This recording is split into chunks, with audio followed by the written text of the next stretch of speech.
Shalom from Jerusalem. This is Uriel, news from Jerusalem, Israel. Sir, what do you think about Israel? Should Israel negotiate with a known supporter of terror against Israel named Mahmoud Abbas in Ramallah? Absolutely not. It is pointless to negotiate with people who want you dead. It is pointless to negotiate with people whose religion teaches them that they must not, under any circumstances, hold to an agreement that they make with a non-Muslim. Those people who have read any part of the Quran who know that the later parts are the parts that people follow.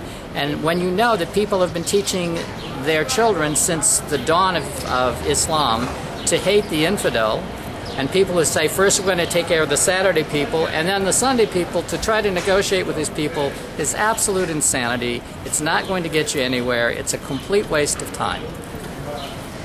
That's the short version. We need to understand that Abu Mazen basically is dealing with Hamas, and they're trying to negotiate a so-called kind of agreement for them to become a unity government. Should Israel take notice of these agreements, which I'm sure they are, and should they even negotiate with Ramallah? Well, as I said before, negotiating with Ramallah, negotiating with Hamas, negotiating with any Arab government is a waste of time. We currently have a two-state solution, that's Israel and Jordan. Jordan has renounced all claims to the West Bank. Egypt has renounced all claims to the Gaza Strip.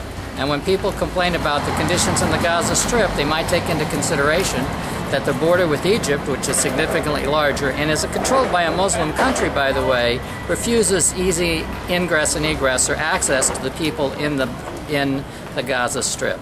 The people are being terrorized by their own government, similar to what happened with the Taliban. And anytime you have religion in government, you have a formula for a complete disaster anywhere in the world. It's been that way since religion was formed.